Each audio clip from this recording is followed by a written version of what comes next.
Hey everyone, I've never made a video before, so let me introduce myself. My name is Dominic. I am a fourth-year political science student at Wayne State University in Detroit, Michigan.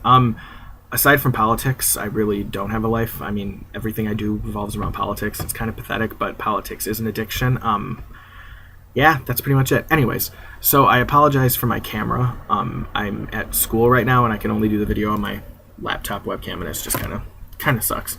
So anyway, so this week's topic is gay marriage. And I've kind of summed up my feelings about gay marriage with 3 words, right? The first one is equality, the second one is freedom, and the third one is disgust. So let me go through each 3 and tell you what they mean. Equality, right? In the 1800s, following the Civil War, we passed the 13th, 14th, and 15th Amendments. In the 14th Amendment, there's something called the Equal Protection Clause. And it pretty much says that no one shall be deprived of equal protection under the law. And in the 1800s, that was taken to mean, an African American will be treated the same as a white person under the law. And it was passed because for decades, African Americans were treated as, not whole citizens. Remember, they were 3/5 in the original Constitution, 3/5 of a person. So yeah, that's what the Equal Protection Clause is. And in terms of gay marriage, it's absolutely an equality issue because marriage is a legal issue, right? It's not just a religious one. In order to get married, you have to get a marriage license. You have to tell the government that you are marrying said person. And if you want the government to tell people who they can and cannot marry, and go further as to say that if you're gay, you can't marry someone whom you love, someone who you love, that's not equality. That is treating gay people as not full citizens. You are denying them of their fundamental right to equal protection under the law. So yeah, the second word is freedom, right? Marriage is a freedom issue. I mean, if you want to marry someone of the same sex, fine, go ahead. It's not the job of government to tell you who you can and cannot marry. So it's a freedom issue. And thirdly is disgust, right? My disgust is not disgust for people who get married to, or for gay people who choose to marry whom they would love. My issue of disgust goes with the people who oppose gay marriage. There is a whole political party that has been moving further and further and further and further to the right since 2008.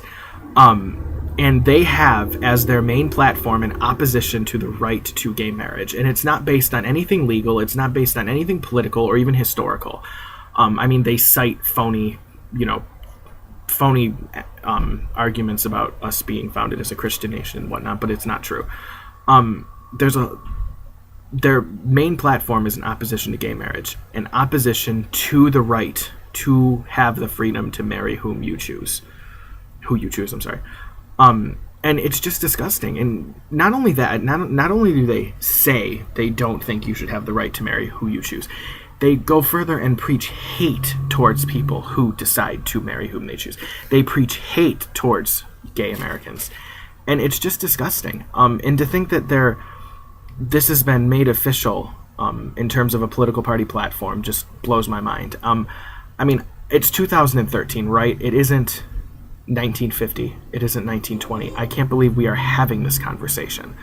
I find it disgusting that it's a fight worth having, right? But I find it disgusting that we have to have the fight to begin with. The fact that, not everyone has certain rights. Not everyone is given equal protection under the law. Not everyone is given the freedom to marry who they want.